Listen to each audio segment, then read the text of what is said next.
So this is artist Mike Hill, and he's a ceramicist. He's going to tell us a little bit about his work. Mike, Yes. tell us about your forms.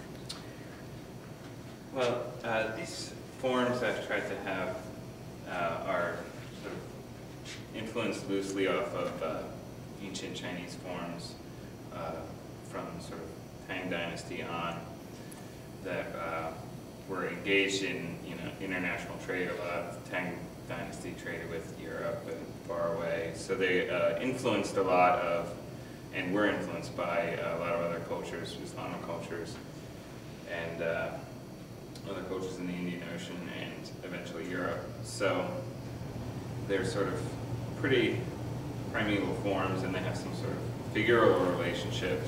They have a foot and a waist and shoulder and neck. So formally that's where I start from, and then it's splintered into these facets that both serve to break up the form and keep it from being simple and unified, and they also give me a number of painting surfaces that I can treat as canvases. Yeah, I was very interested in the drawing or painted quality of the surfaces.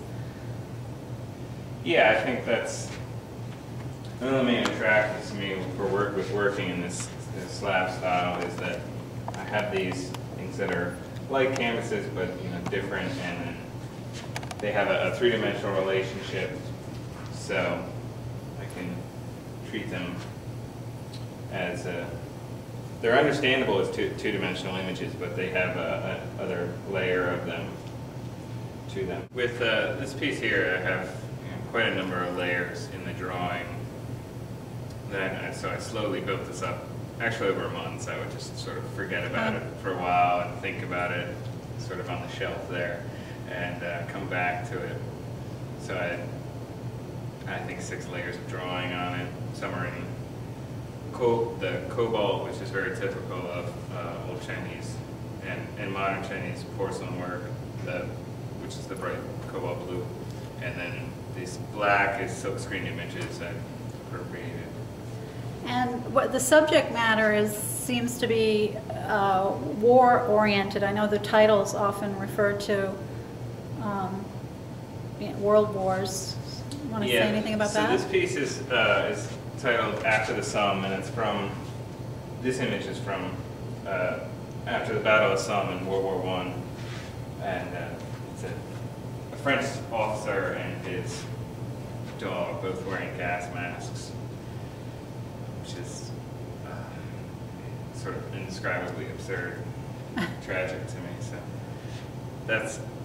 that connects with, not directly in a logical path, but in a sort of associational path with some of the other images, which are of pollution and energy. So that's sort of the most memorable part of this piece to me, so that's why it has the title.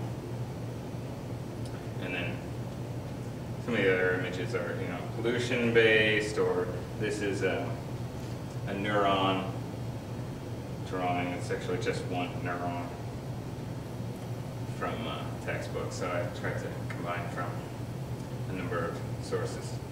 I like to group my images, like I said, in sort of associational fashion, not necessarily narrative, this goes with this, and so, because we don't need it to be that simple. We can just sort of put related things together and see how they work, and that's much more interesting for me than to make it really direct and narrative.